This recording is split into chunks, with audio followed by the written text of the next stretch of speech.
Hello everyone and welcome back to Sonic Without Defeating a Badnik, a challenge series where I attempt to beat a game without defeating a single Badnik. It's only fitting that over a year later I return to the game that I started with, but with a twist. We are taking a look at the mobile...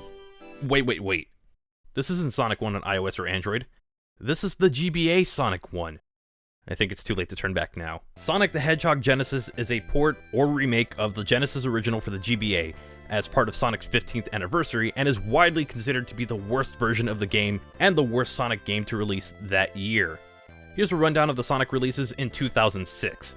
Sonic Riders, Sonic 06, Sonic Speed DX on the Japanese mobile phones, and two versions of Sonic the Hedgehog, a Nintendo Wii port, and the subject of today's video, Sonic the Hedgehog Genesis.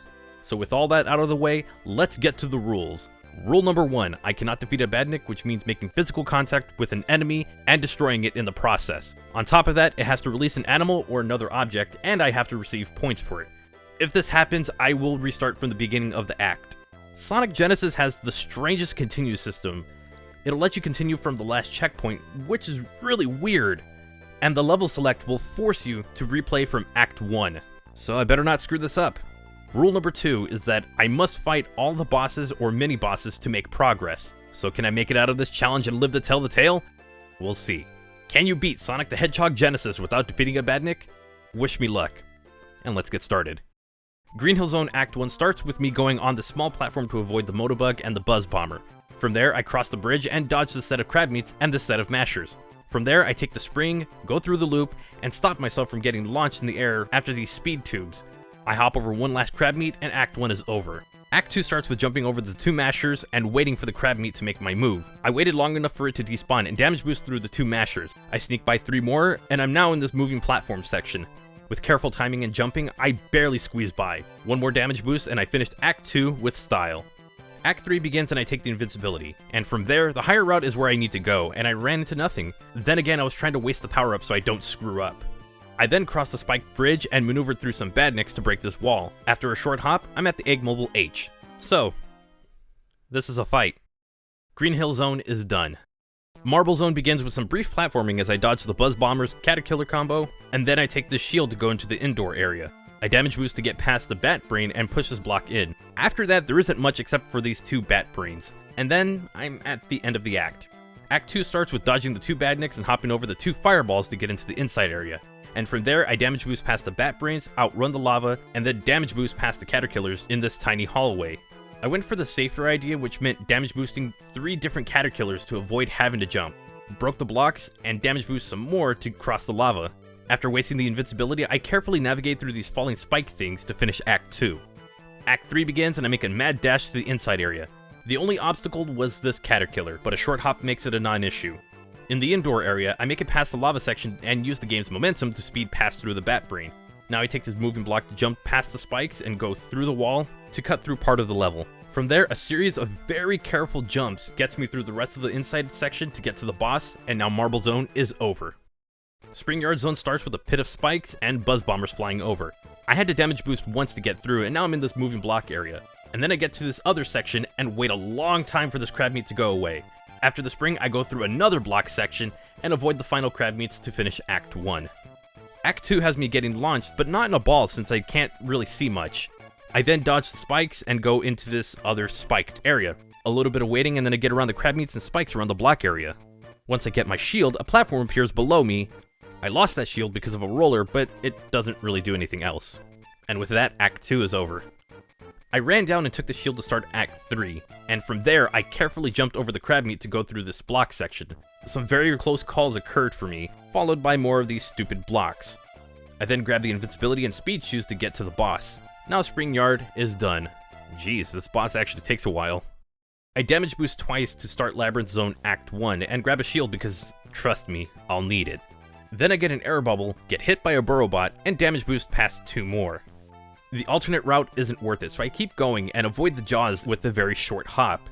From there, nothing eventful happens until I get to the spike section, where I get launched by a red spring. More damage boosting, and then I get to this very dangerous section with the corks. Thankfully, the burrow bots don't become too much of a problem because this level is now done. Okay, now it's done. Act 2 begins with some damage boosting and sliding into the next section. From there, I avoid the jaws and the Orbinaut. And after this burrow bot, it's just a bunch of platforming until I get the invincibility. I then wait to get past the Orbinaut, Spikes, and Jaws, which requires a well-timed jump and damage boost to get by. One more Orbinaut, and then Act 2 comes to a close. Act 3 begins with me damage boosting, and then hitting the switch to go into the next section. From there, I avoid the Jaws and chose to take the higher path. It's the section with the Spikes and burrow bots. I just damage boost and hope for the best. I hit the switch, damage boost past the one burrow bot, and stayed under the other one to keep going. At this point, it was a ton of maneuvering past the spike-filled area, got through the massive burrow bots to get into the rising water section, and at this point, looking up is key, so you'll know whether you need to just let them pass or take a hit. The boss section is terrifying, but with some amazing luck, we get by to finish Labyrinth Zone. Starlight Zone starts with a lot of nothing until I squeeze past this Orbinaut. From there, it's the higher path, which consists of some platforming and getting hit by a different Orbinaut. I drop from the collapsible floor, and Act 1 is over. Act 2 begins with jumping over an Orbinaut and avoiding the collapsing floor. Then I dodge 2 more Orbinauts, bring down the blocks to go lower, and tried getting these scales to work. From there, I lower with one more platform and make it to the end of the act. Act 3 begins, and I attempt to launch up so that way I can cut a part of the level out of this, but I missed, which is fine because I end up making it there anyways. At this point, I really get a chance to enjoy this game's sense of speed that it really encourages. More on that later. The higher route has nothing until I come across this Orbinaut surrounded by these bombs. After damage boosting past them, I'm at the boss, and with that, Starlight Zone is over.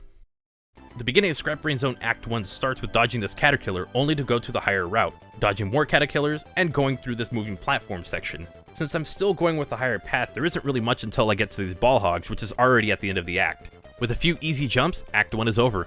Act 2 has me going up the higher route. Starts with me going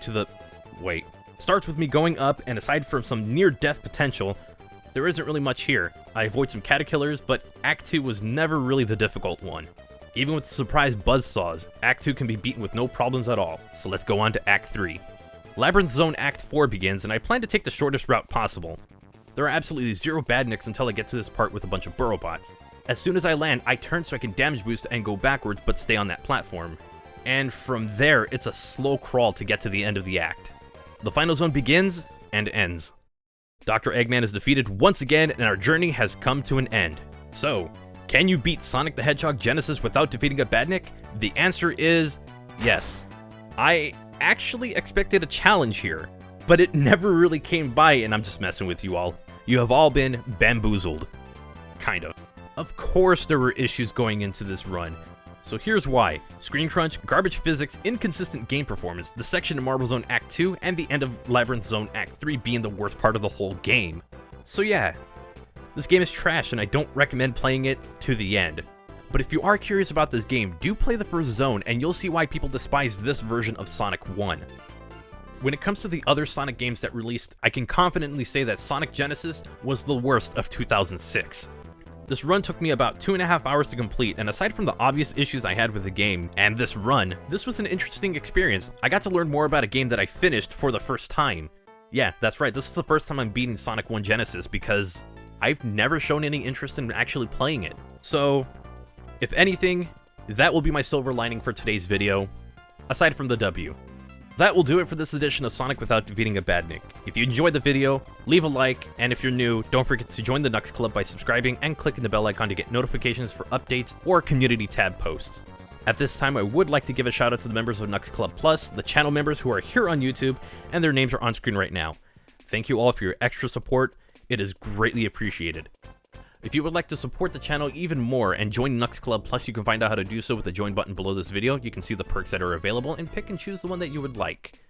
You can also find in the description my Twitch page where I attempt to stream 3 days a week.